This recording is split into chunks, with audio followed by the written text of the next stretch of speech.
Gary Crowley here with step 2 of big toe joint pain relief. And what we're going to do in step 2 is release any nerve pathway irritation.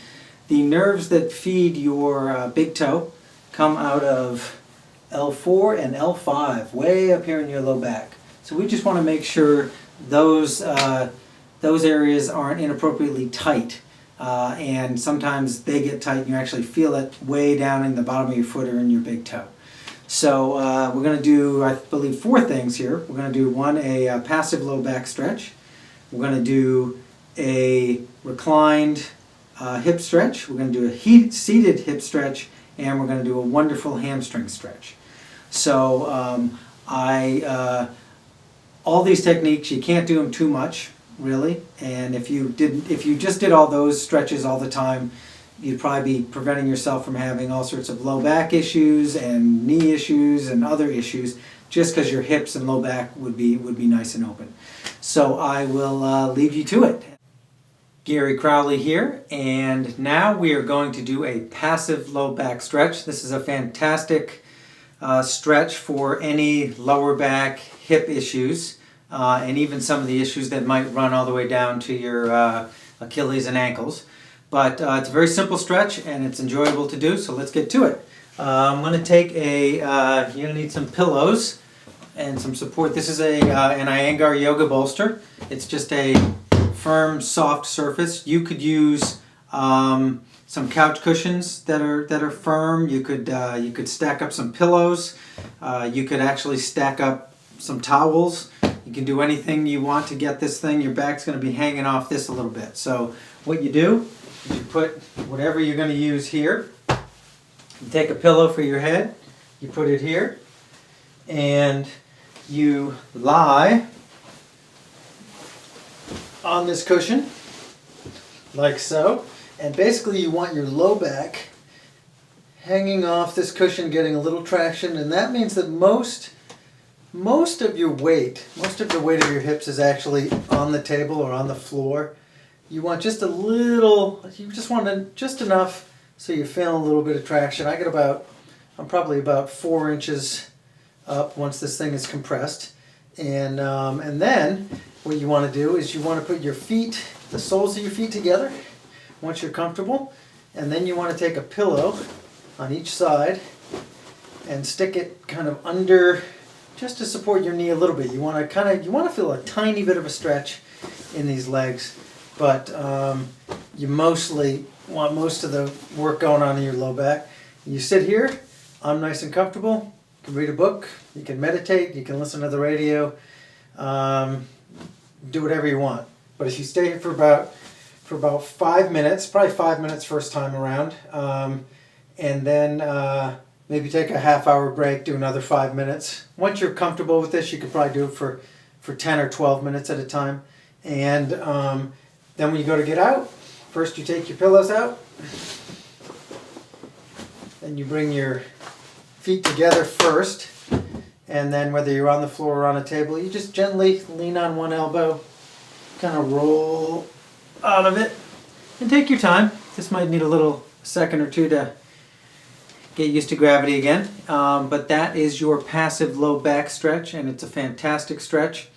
You can't do it too much, but again, it's gentle traction on the low back. You're not putting all the weight of your hips on that low back. You just want to feel a nice gentle traction, and 5-10 minutes of that, and everything, especially the stuff you can't actually get your hands on, starts to release, and a lot of times that alone will fix your back issues. So thanks, and I look forward to hearing how it goes.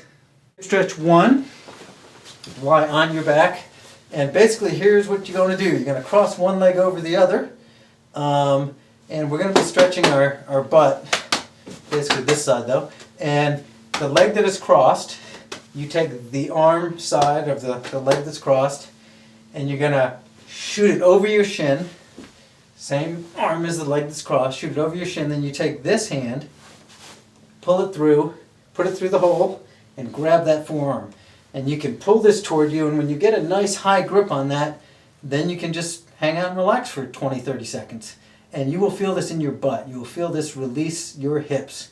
and you cannot do this stretch too much. It's great. If you have back issues, you do this stretch. A lot of times this will just fix it. Now notice when I do this, I like to do it in one motion. I kind of pull this leg with this hand while I do that, so I can really shoot over, and then I can really get a nice grip where I'm basically grabbing my elbow. Now you might only be able to do that, and that's fine. You might only be able to do that.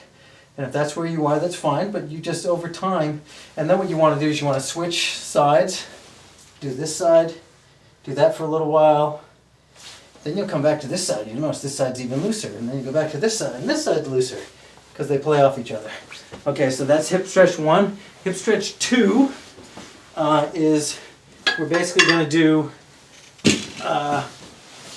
basically you put this leg at 90 degrees and this leg at 90 degrees, one in front, one in back. And you're going to lean forward over your shin bone, probably more toward your foot, but over your shin bone. You never want to feel it in your knee. If you feel it in your knee, that means you got to move your foot either up or down so that you don't. You never want to feel it in your knee. So just adjust your foot if you do. But as you lean forward, you will feel this in your butt. A lot of times you'll feel it here.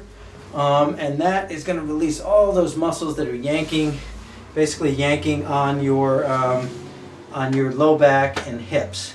So that's hip stretch 1, hip stretch 2, and lastly we have the hamstring stretch. Okay, so I'm about to show you a really good hamstring stretch. The best hamstring stretch I have ever found.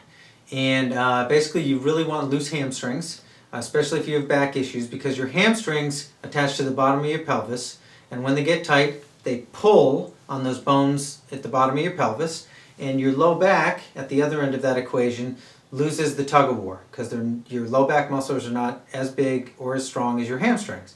So if your hamstrings are loose, your low back can relax, and you generally don't have low back issues if everything else is free. So what we're going to do here is I'm going to have you basically with the weight kind of in the balls of your feet.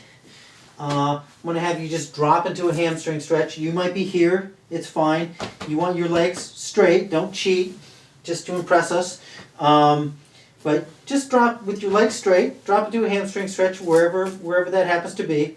And then when you feel the gentle stretch in here, I don't want you straining, when you feel, you're kind of at your max, then I want you to flex your quads, basically straighten your legs, flex your quads as hard as you can, and drop into the stretch even more. So basically, I'm here, I'm about here, and then I'm weight in the balls of my feet, and then I'm going to flex my quads and go down as hard as I can, and hold that for 5-10 seconds,